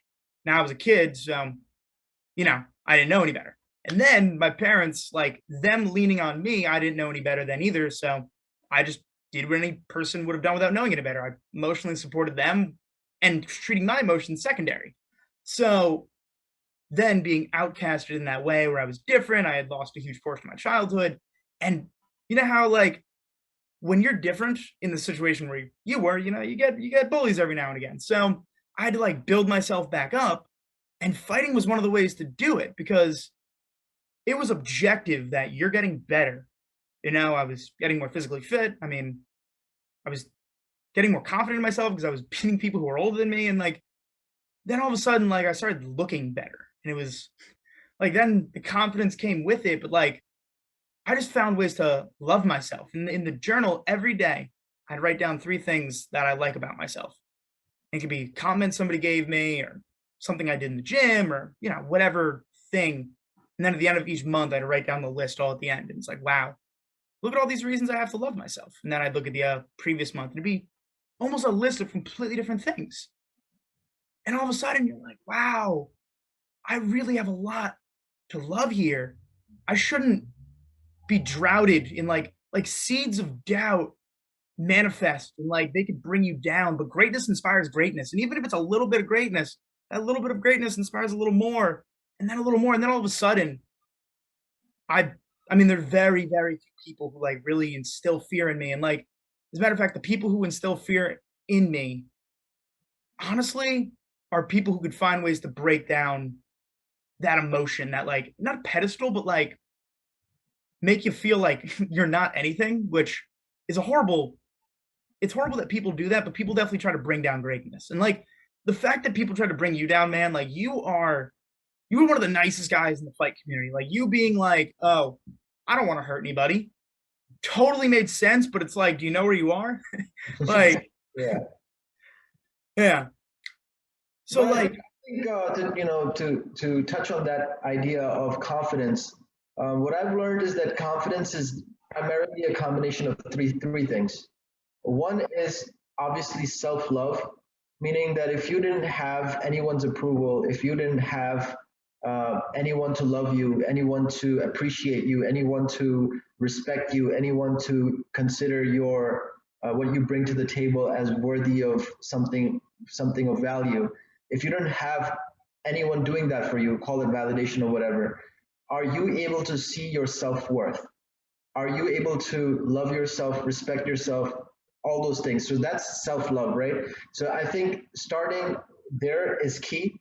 The second thing is surrounding yourself with people who build you up, who really give you that fire, put that fire under your feet and make you feel like, yeah, you are the Superman, and that only lucky people get to have that, because majority of the people that you will find around you or surround you, they will always try to take away your light or put some doubt in you. It's just I find like it's kind of like human nature.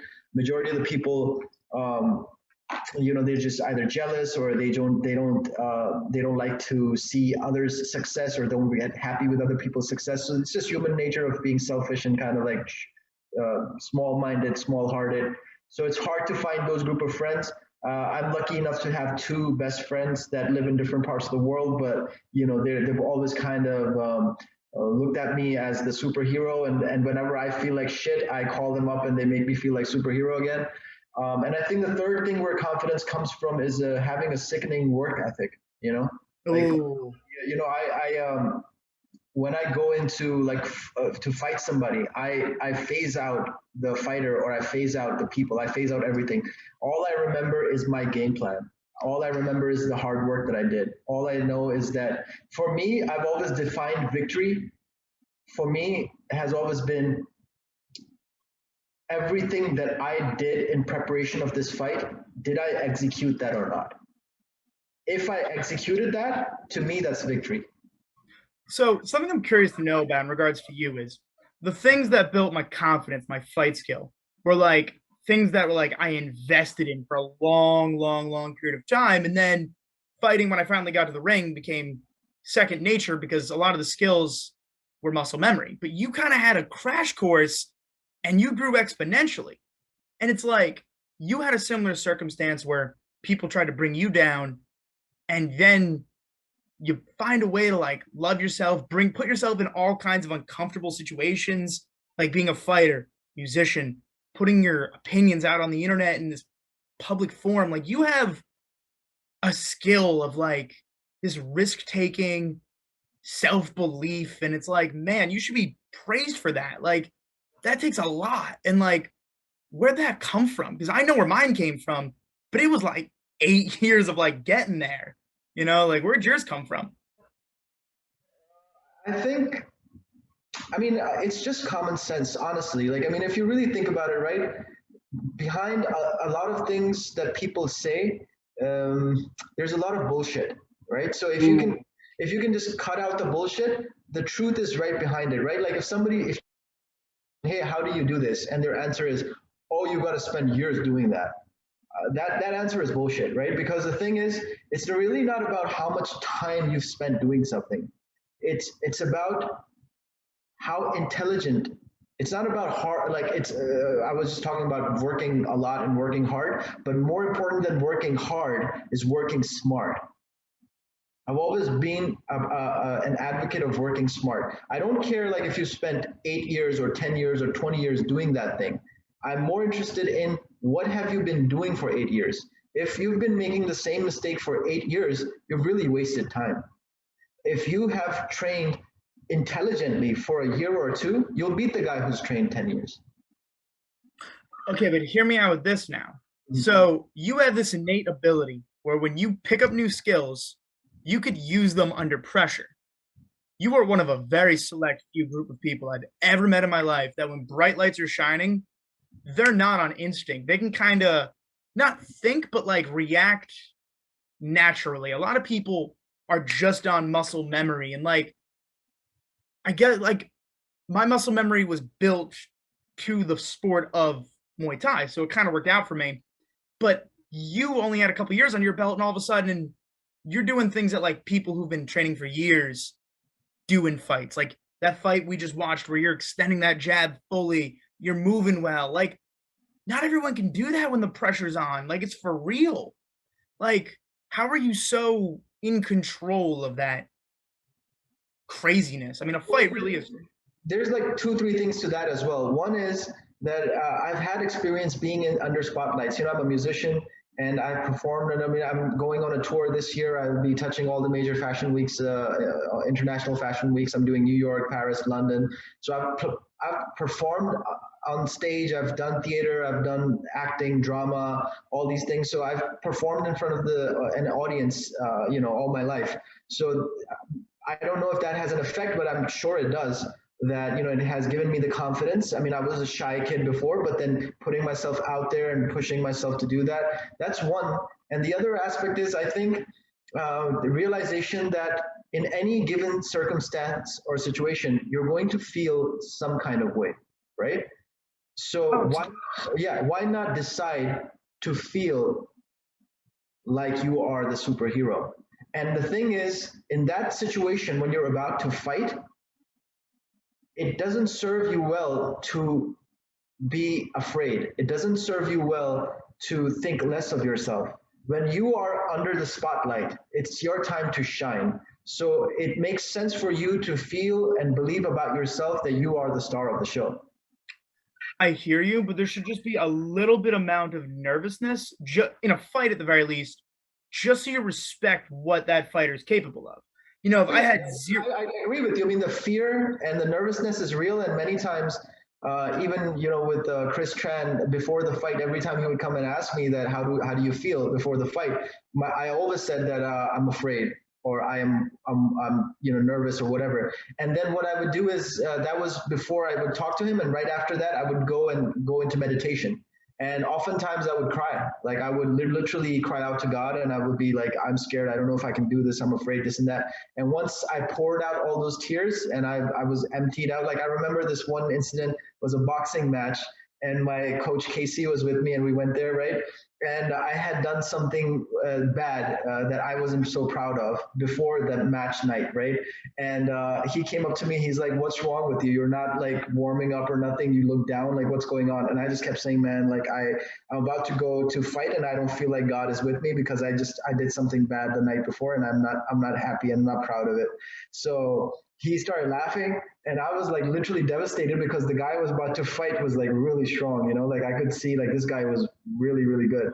So I went into prayer, I cried my heart out, and while I'm doing that, something happened. Like the guy before me got knocked out faster, and my fight was like they started making announcements for my fight while I'm in prayer and crying. So in the background, I hear like on the speaker, Amishtar, weight division, this is that. So now it's like out of that situation, it's like I'm not even mentally prepared to go into a fight. You know, like all of a sudden I'm getting pulled into that situation. So as I'm walking through that, it just something set into my heart that I was just like ready to fight. I was like, okay, this is it, and I won that match. You know.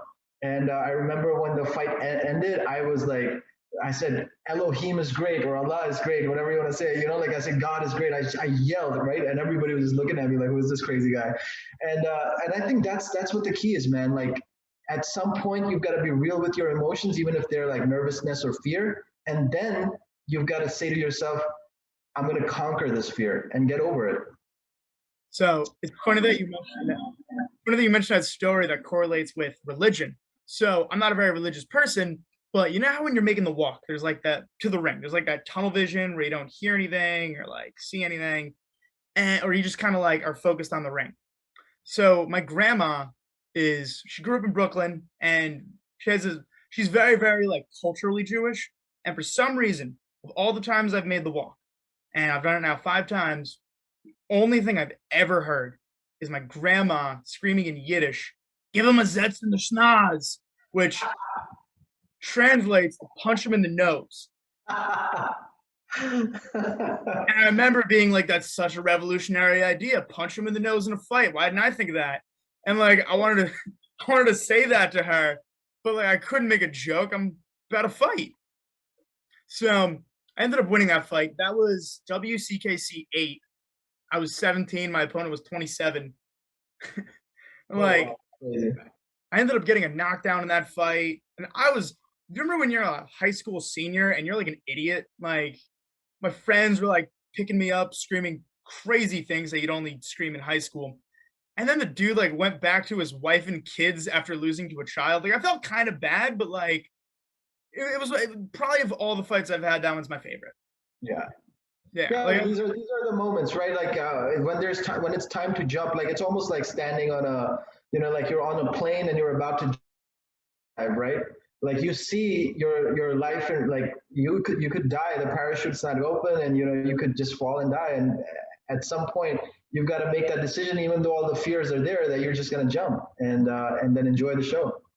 Leaps of faith are you are making a very good point there. Leaps of faith are so important to take in life. Outside of just fighting, whether it's professional, friendly, romantic, like sometimes you got to take those leaps of faith. You got to get out of your comfort. And like fighting, there's this saying in jiu-jitsu, and I don't know if it exists in Muay Thai, but it's comfortable within the uncomfortable. Jiu-jitsu is like forced yoga, which is very uncomfortable.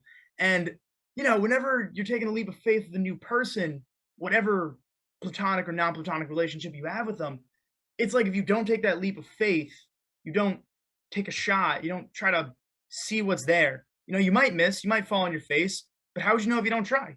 You miss 100% of the shots you don't take. Yeah, but at the same time, just with Matthew, one thing you've got to really be careful with the fighting industry or fighting career is that there's a lot of people who will enjoy your destruction. They will just sit there and have popcorn and like really enjoy you getting killed, and they'll feel sad about it, but then they will really deep down inside kind of enjoy the show, right? So at the end of the day, the most important thing is that you're going to jump and you're going to face all the fears and do all the things anyways, but make sure that all your T's and your I's or whatever you call it are checked. Make sure your parachute is locked and loaded. Make sure that you are prepared, that when you go in there, you are not going to take damage. you have to make sure, you have to do everything in your power as a fighter to ensure that you are not going to take damage. That should be your number one priority. Yeah, so the game, the game of hit and don't get hit, but people are going to want to see you fail in all different facets of life. People are going to find ways to poke holes in what you're doing, the decisions you make, the lifestyle you live, the choices. I mean, like, you got to do as long as you're safe, happy, healthy, and self-sustaining, who the fuck cares what you do? As long as no one, yeah, I mean, like, live your life, I was I'm very happy fighting. I'm very happy training. And like, I don't a lot of the more religious Jewish community is very not pessimistic. What's the non-violence one? It's pessimistic, right? No, it's pacifist. There it is. They're very pacifistic, and even like consensual violence is still like a big no-no. And man, I wasn't really religious Jewish either. And I kind of, even though my parents weren't religious, we have like kind of mixed friends of various religiosity.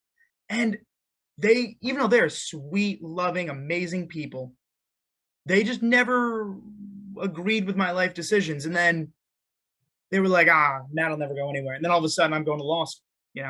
Then all of a sudden, like, I'm pursuing things in many different facets that like they didn't have the expectation for. And it makes me happy pursuing. I think your personality is quite similar to Gaethje. Justin Gaethje? Justin Gaethje, like at the beginning phase of his career where he was just going like headstrong and like didn't care, and he was this wild and crazy guy and just like, fighting in his own style without caring about his own personal health. And then the moment he made, I think he changed his coach or whatever he did, that he made that transition. And now he, he's smart about how he moves and doesn't get hit. And I think the moment he made that transition, look how successful he is now, So I think, it's from that carnage, destruction mentality to smart fighting and not taking damage and treating the sport with intelligence more than just brutality. That mindset will serve you well. And I think your parents will also see that, hey, our kid is okay.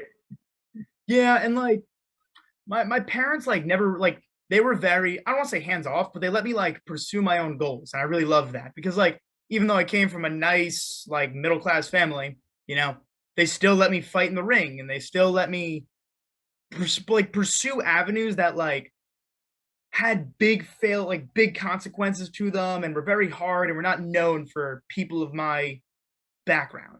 And you know what? I succeeded in almost all of them, at least in some degree. In jiu-jitsu, I competed on the national circuit. I mean, competed in boxing, kickboxing, Muay Thai.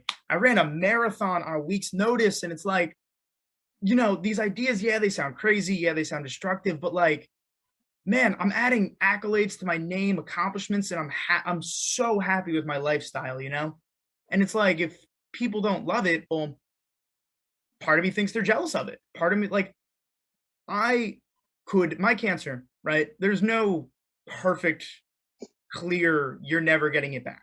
There's no true remission.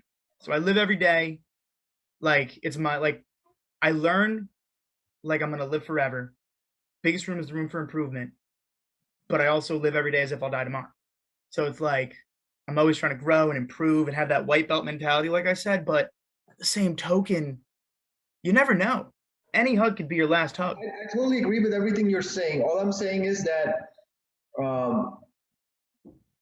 especially like the world of fighting, man, the promoters that are out there, they don't really, like what I've seen, they don't really care about the fighters. They're like looking to put on a show, and sometimes they will even set you up for failure.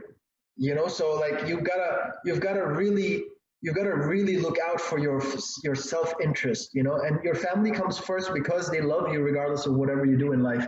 So all I'm saying is that whatever decision you make in fighting, put everyone second and put your health and your self-interest and your protection first, because none of these people, I mean, you'll be extremely one of the luckiest people if you found someone in your life who's managing your fight career and really loves you and takes care of you like you were his own son.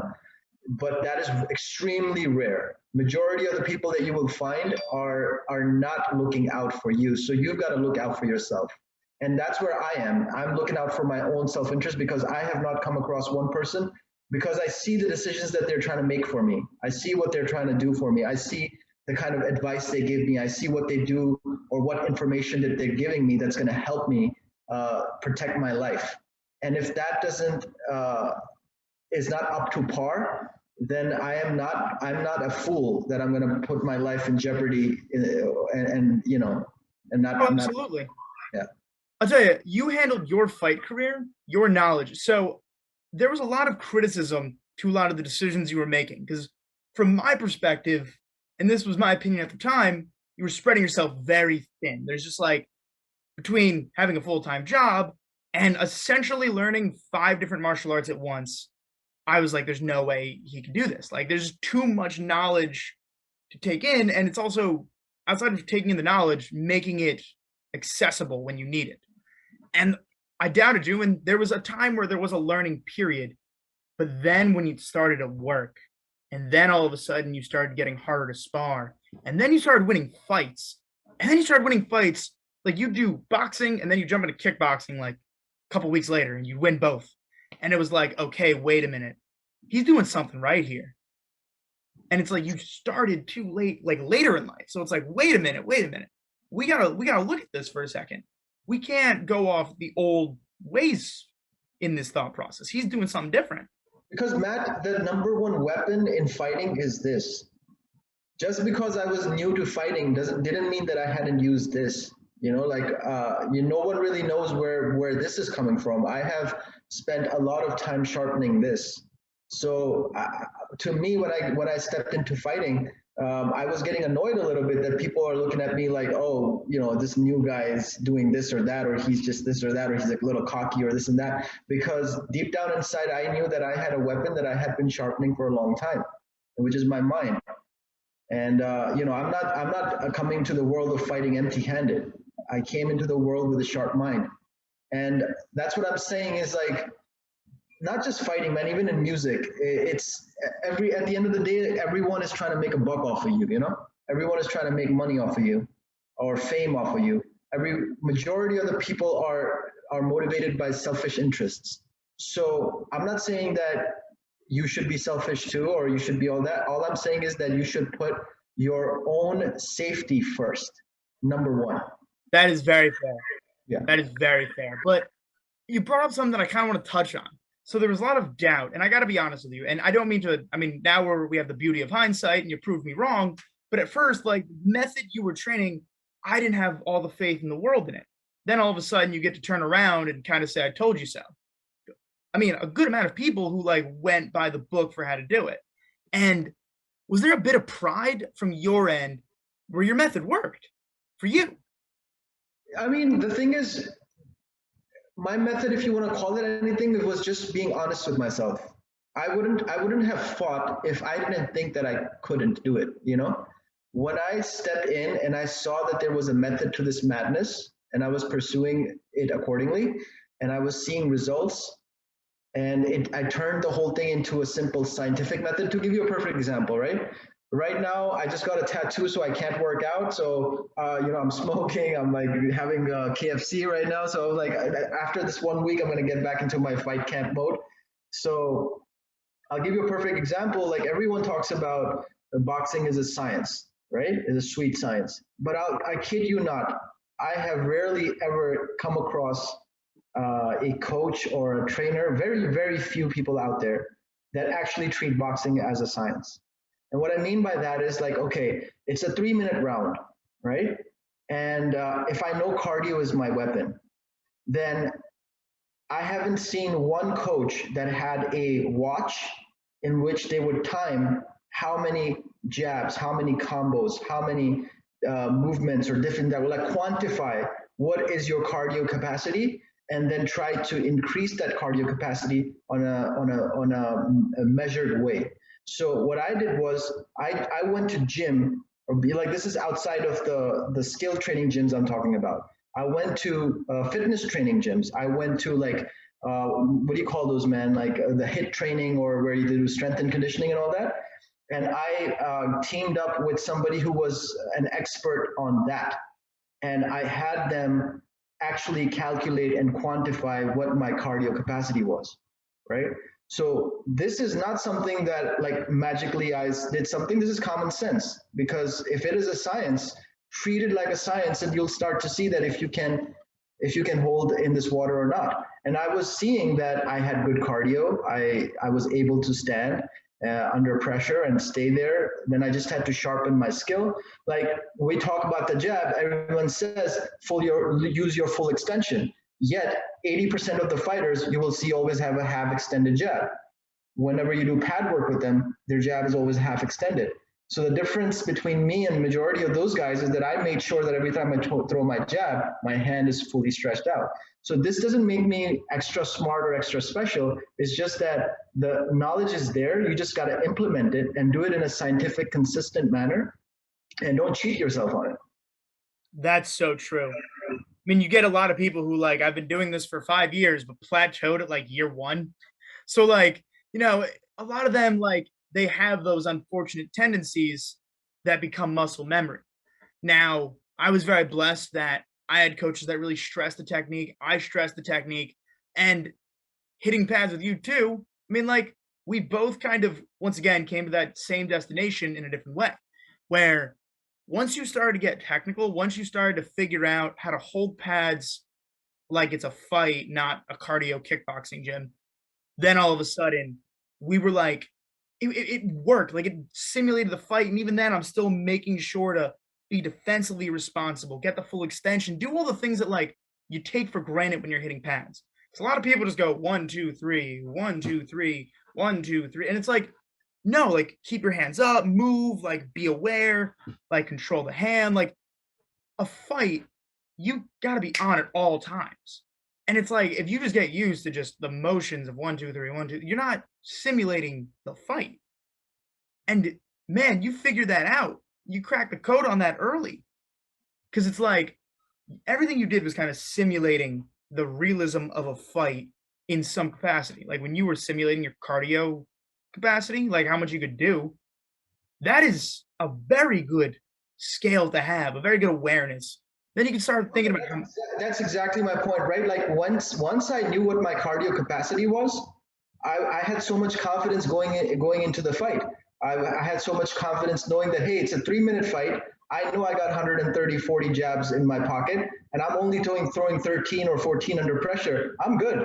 So I got into like talking shit inside the ring, because I was like, listen, man, you know, because I already quantified it. I knew that, hey, I can do 140, 150 of these reps, and I've only thrown 5 or 6 so far. We got 2 minutes left. I could do like 100 more of these and I'll still be good, right? But because the biggest gas eater, or the biggest thing that eats up your gas when you're fighting, is your lack of knowledge of your own self. When you don't know what you're capable of, the doubt is what eats up your gas, because it makes you nervous and you get fearful. But when you have knowledge of what your true capacity is, and you know that, hey, I got a lot more, I've tested it, I already know it, then it just eases you up, because you just know what you're capable of. So me and you have a funny way of getting to the same location. It's almost like when you ask someone for directions and you'll give the street name and I'll give a landmark. Now let me explain what I mean.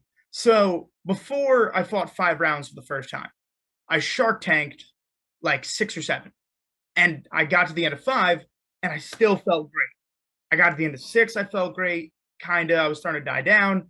And then, you know, I had a heavy drop off in 7th. And it's like, okay, going heavy, I could do 6, like 5.5, 6 rounds. Then when I get to the fight, I know, like in the back of my mind, I'm like, all right, 5 rounds, I could do this. And then in the fight, I was like, I could do this. But that's like if you're telling someone to make a left, but you're like, make a left at Starbucks. But you're like, no, make a left at Ryder's Lane. Like you have it down to the science, the location, it's a different method to get to the same place, but I feel like yours is healthier. Because I'll give you a practical example, right? Like if you're preparing for a 3-round fight and it's 3 minutes each, then try this. Hit the treadmill and do 6 30-second sprints. When you can do 6 30-second sprints with 30-second intervals in between, so you do a 30-second sprint, take a 30-second break, 30-second sprint, 30-second break, 30-second sprint, 30-second break. Do that 6 times. If you're able to do that like this, you're ready for 1 round. That is so fair. Yeah, if you No. want to prepare for 3 rounds, if you're able to do 18 sprints like that, you're ready for 3 rounds. If you want to do 4 rounds, if you can do 24 sprints like that, that's how you know your cardio is ready. And like when I'm not ready for a fight camp, like right now where I am right now, if I try to do it, I'm gonna be so bad at it. That's how I know that I'm not ready for like a full-on sparring match. I won't even spar till I'm like my cardio. Like when people tell me, "Hey, I want to spar you this Sunday, this and that," I will like, "Okay, meet me in 3 weeks." Because in those 3 weeks, I'm gonna get my sprints ready. Once I know my sprints are ready, I know I got the gas tank. Then I'll be like, "Let's go." So before I end this recording, there's one more thing I want to touch on with you on recording, and that is, man, if you had your cerebral ability, but then naturally had that killer instinct, and like fighting was not something that was cerebral, it became naturally to you, and on top of that, you still had your mind, man, you could have. I mean, the limits are endless. Like even right now, you've already surpassed the ceiling for what I thought you'd do. When you competed in Friday night fights, I knew that was a very high level promotion. I was like, okay, this is where we're gonna find out if he's legit. And then you won. And then it's like, okay, wait a minute. Now he's competing in the Golden Gloves. And then all of a sudden you performed well in that too. And it's like, wait a minute, did I analyze this right? Because you performed because of you have a really good mind for things. You're very cerebral, you're well thought out, you're articulate, you think things through, when you diversify enough where you have a lot of tools in your tool chest. And it's like, and you find the best way to get them too, man. The way you went about fighting should be commended. You did the best crash course I've seen on the amateur circuit in my life. I think the key is find the right people to learn from. And there are some people who will give you the knowledge of the basic skill set, but they don't have the knowledge of strategy. And there's some people who have the knowledge of strategy, but they can't give you the emotional conversation when you need it in the middle of a fight. And there's like individuals who have one thing or the other, and then there's some people who have the complete package, and those are the best coaches in the world. But the thing is that on the grassroots level where we are, right, like upcoming fighters, we just go to the local gyms that we can find around us. And that's where you will find coaches that have one thing or the other. They don't have the complete package. So you have to create that complete package for yourself. That's why it's necessary not to, in my opinion, in my humble opinion, I respect and love every coach that has taught me something. But I consider myself my number one coach because at the end of the day, no one was complete. No one gave me the complete package. And I have to create that complete package for myself. No, that is actually very fair. And man, that's actually like, to anybody, if there's somebody who listens to this all the way through, which I highly recommend it, like that is honestly like a great note to leave off on. Like the right coach in any facet of life, even like a metaphor for that, just having the right people to guide you, like that is such an important thing. You know, guiding yourself is a very hard road. And you figuring out a way to hybrid these methods with the things restricting the full potential of one coach. I mean, you finding a way to make it work, man. That is so impressive. You know what coach I'm waiting to come across? Let me hear. I would love to see a coach that said to me, "Hey, Amish, I think you're weak at this thing. I want you to go to this other coach and learn that from him." Wow. And you only really see that affiliated gyms and like even then. I've not met that coach yet. My first striking coach, Jerry Fajo, I mean, the jiu-jitsu coach that came to that gym, he taught jiu-jitsu at a bunch of gyms in that area, so they were affiliated. But like even then, each gym was kind of known for different striking styles, and he even taught jiu-jitsu at like a karate school, and I never went to it because I had this whole thing against karate. I still kind of do. And I mean, it's hard to find. Going to different gyms is a hard look. It's still kind of looked down upon, and it's unfortunate, man, because the way you did it really worked for you. No, I mean, you just take what you find wherever you find and whoever gives you that knowledge. And there's a lot of good knowledge in local gyms, right? There's a lot of good knowledge everywhere. So that's why I said, like, at the end of the day, like, if you can piece it together for yourself, you'll be much better off. You know, I experimented. It was just a hobby for me. I never wanted to be a fighter. I was just testing myself. And as a hobbyist, I think this strategy worked really well for me. I was able to put it together for my own self and create my own package, and it has worked well. And on that note, I'm going to end the recording. Once again, this was fun, and we should definitely do this again sometime.